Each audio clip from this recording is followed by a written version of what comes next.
My dear students, I again welcome you at Captain Batra classes. इसके पहले के जो लेक्चर्स थे हमारे, उनमें मैंने आपसे ये डिस्कस किया कि हम सेंटेंस किसे कहते हैं। उसी सीक्वेंस में अब मैं आगे बढ़ता हूँ। सेंटेंस आपने ये पढ़ा कि सेंटेंस किसे कहते हैं, सेंटेंस के कितने टाइप्स होते हैं, उनके यूजेस के आधार पर, और कैसे हम ये रिकॉग्नाइज करेंगे कि हम सेंटेंस किसे कहते हैं। अब इसके बाद नेक्स्ट स्टेप ये होता है कि सेंटेंस के कुछ पार्ट्स होते हैं, सेंटेंस के कुछ हिस्से होते हैं और उन्हें हमें स्टडी करना है। जैसे सेंटेंस में फ्रेज होता है, क्लॉज होता है, सब्जेक्ट होता है और प्रेडिकेट होता है। ये सभी सेंटेंस से कोरिलेटेड हैं। अब हम अपने इस वीडियो लेक्चर में हम इसको स्टडी करने जा रहे हैं कि हम फ्रेज, क्लॉज, सब्जेक्ट, प्रेडिकेट किसे कहते हैं। तो फर्स्ट ऑफ ऑल हम ये फ्रेज को लेंगे, but one thing I want to remind you that we'll discuss all these in reference to subject. मैं इन सारी चीज़ों को आपको सब्जेक्ट से जोड़कर, सेंटेंस से जोड़ करके दिखाऊंगा। लाइक फ्रेज किसे कहते हैं? Phrase is a group of words that has its meaning but not complete. यानी फ्रेज हम ऐसे वर्ड्स के ग्रुप को कहते हैं जिसकी अपनी कुछ मीनिंग तो निकलती है लेकिन कंप्लीट मीनिंग नहीं निकलती। इसके पहले हम लोगों ने सेंटेंस में ये पढ़ा था कि सेंटेंस हम ऐसे ग्रुप ऑफ वर्ड्स को कहते हैं, ट्राई टू रिमाइंड, सेंटेंस हम ऐसे ग्रुप ऑफ वर्ड्स को कहते हैं arranged in such a way that has its complete meaning। अब आप ये कंपैरिजन करिए कि सेंटेंस में और फ्रेज में क्या सिमिलरिटी है और क्या डिफरेंस है। जैसे सिमिलरिटी आप देख सकते हैं कि जिस प्रकार से sentence is a group of words, in the same way phrase also is a group of words. लेकिन डिसिमिलरिटी क्या है कि जो सेंटेंस है that gives it's complete meaning, sentence अपनी कंप्लीट मीनिंग देता है लेकिन फ्रेज अपनी कंप्लीट मीनिंग नहीं देता। तो डेफिनेशन फ्रेज की क्या है कि phrase is a group of words. Phrase हम ऐसे शब्दों के समूह को कहते हैं, ऐसे वर्ड्स के ग्रुप को कहते हैं जो अपनी कुछ मीनिंग तो देता है लेकिन अपनी कंप्लीट मीनिंग नहीं देता। ये सेंटेंस का पार्ट हुआ करता है, सेंटेंस का हिस्सा हुआ करता है। जैसा हम लोगों ने पहले डिस्कस किया कि जितने ये लिखे हैं सब्जेक्ट, क्लॉज, फ्रेज, ये सभी सेंटेंस के पार्ट्स हैं, सेंटेंस के हिस्से। आप हिंदी में इसकी मीनिंग भी जान सकते हैं, इससे भी आपको आइडिया मिल सकता है। फ्रेज को हिंदी में वाक्यांश कहते हैं। वाक्यांश का मतलब कि वाक्य का अंश। जैसा हम लोग डिस्कस कर रहे हैं कि फ्रेज वो किसी सेंटेंस का पार्ट होता है। तो हम अब इसके एग्जाम्पल में आते हैं। जैसे the sun rises in the east.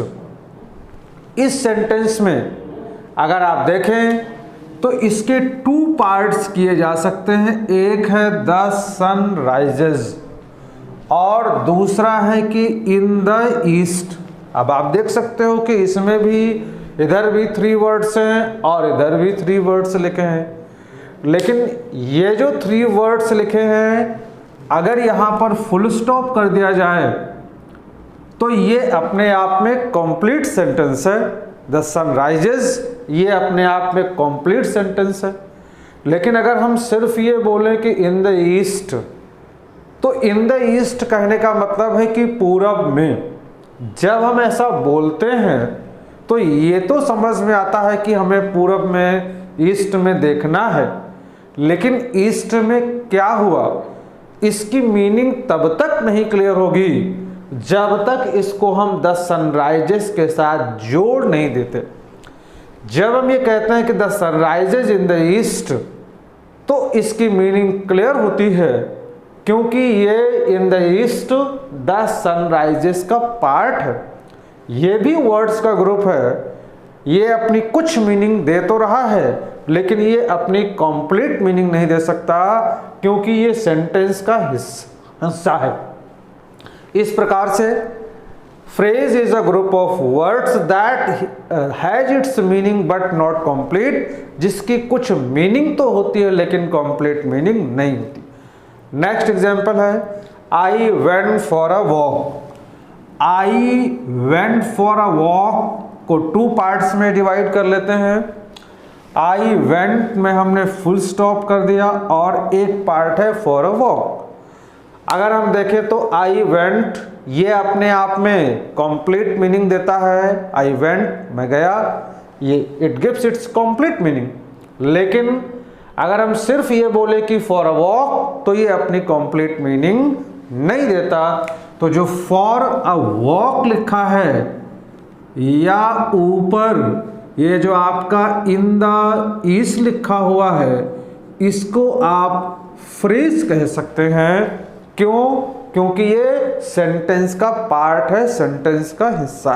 इस प्रकार से फ्रेज हम ऐसे वर्ड्स के ग्रुप को कहते हैं जिसकी अपनी कुछ मीनिंग तो होती है लेकिन इसकी अपनी कंप्लीट मीनिंग नहीं होती, ये सेंटेंस का हिस्सा होता है।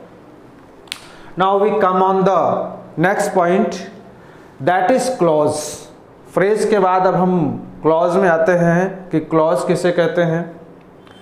तो क्लॉज को अगर हम हिंदी में लिखें तो क्लॉज मीन्स उपवाक्य, यानी ये क्लियर है कि ये वाक्य का कोई सब डिवीजन है।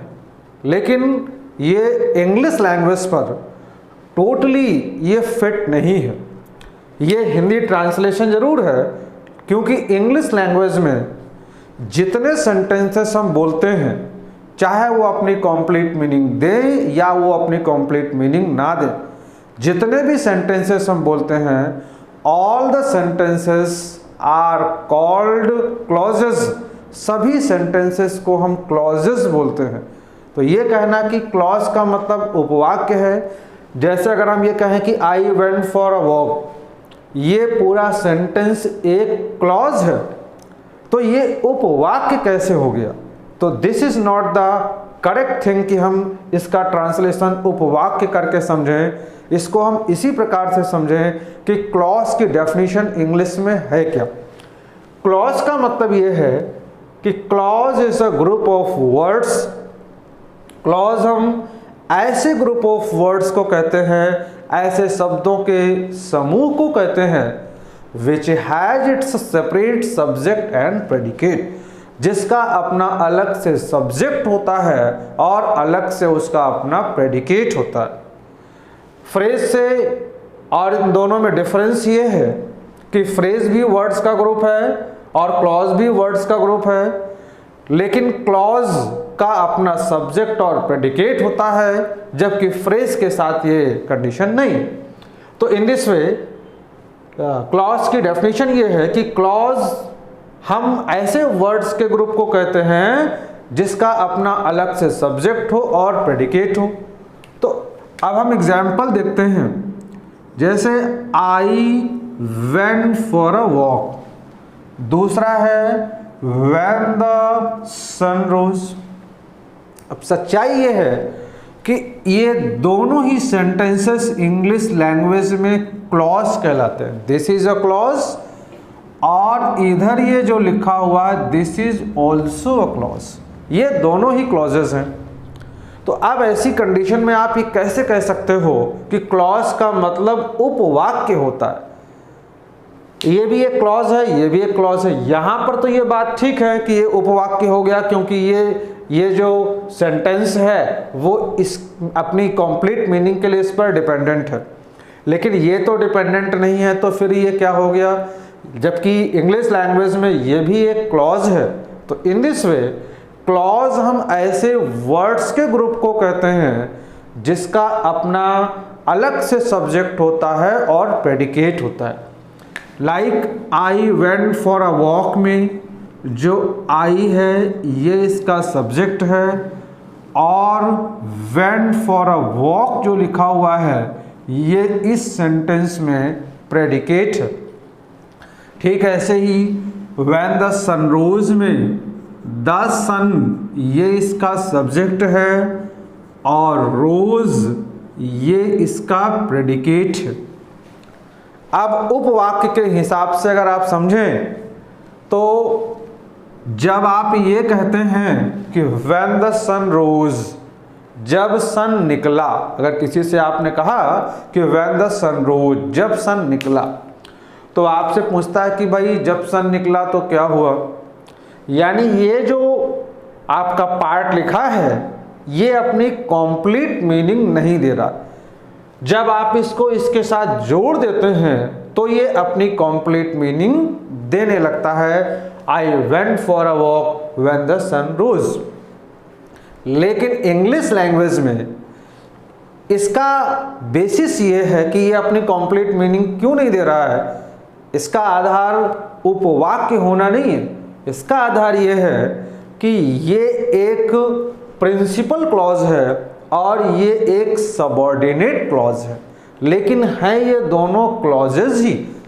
तो इन दिस वे क्लॉज हम ऐसे वर्ड्स के ग्रुप को कहते हैं जिसका अपना अलग से सब्जेक्ट हो और अलग से प्रेडिकेट हो। अब हम अगला एग्जाम्पल देखते हैं। नेक्स्ट एग्जाम्पल ये है कि my friend got injured while he was crossing the road. अब इसमें सेंटेंस के 2 पार्ट्स हैं। माई फ्रेंड गॉट इंजर्ड, इसमें my friend this is subject here, ये माई फ्रेंड सब्जेक्ट है। गॉट इंजर्ड ये यहाँ पर प्रेडिकेट है और ये अपने आप में कंप्लीट मीनिंग देता है। लेकिन while he was crossing the road, अगर हम किसी से कहें कि while he was crossing the road, जब वो रोड क्रॉस कर रहा था, तो अगला व्यक्ति हमारे से ये पूछेगा कि जब वो रोड क्रॉस कर रहा था तो भाई क्या हुआ। यानी ये अपनी कंप्लीट मीनिंग नहीं देता, but this is also a clause. तो in this way while he में जो ही सब्जेक्ट है और जो was क्रॉसिंग द रोड लिखा हुआ है दिस इज द प्रेडिकेट। तो इन दिस वे क्लॉज हम ऐसे वर्ड्स के ग्रुप को कहते हैं जिनका अपना अलग से सब्जेक्ट होता है और अलग से प्रेडिकेट होता है। But you will have to keep in your mind that all the sentences that are used in English language they all are clauses. सारे सेंटेंस जो इंग्लिश लैंग्वेज में यूज होते हैं वो सभी क्लॉजेस के फॉर्म में ही होते हैं। Now we come to the next point, subject. Subject भी सेंटेंस का पार्ट होता है। सब्जेक्ट किसे कहते हैं? अगर आपसे पूछूं कि सब्जेक्ट किसे कहते हैं तो आप ये बताएंगे कि जिसके द्वारा कार्य किया जाता है उसे हम सब्जेक्ट कहते हैं। जरा इस बात को हम डिटेल में समझते हैं। कुछ एग्जाम्पल्स भी मैंने लिखे हुए हैं, जैसे दे प्ले फुटबॉल। सर्वप्रथम हम एग्जाम्पल के माध्यम से समझते हैं। जैसे दे प्ले फुटबॉल, इसमें जो दे है ये सब्जेक्ट है और प्ले फुटबॉल ये इसका प्रेडिकेट है। सब्जेक्ट की अगर हम ये डेफिनेशन बनाएं कि जिसके द्वारा कार्य किया जाता है, यानी जो एक्शन का डूअर है, जो एक्शन का डूअर होता है जिसके द्वारा कार्य किया जाता है उसे सब्जेक्ट कहते हैं। तो ये बात यहाँ पर तो ठीक है कि दे प्ले फुटबॉल। अब ये दे सब्जेक्ट है क्योंकि ये फुटबॉल को खेलने का ये एक्शन कर रहा है, यानी इसके द्वारा खेलने का कार्य किया जा रहा है। यहाँ पर तो हमारे को ये बात समझ में आती है कि जो सब्जेक्ट है वो एक्शन का डूअर।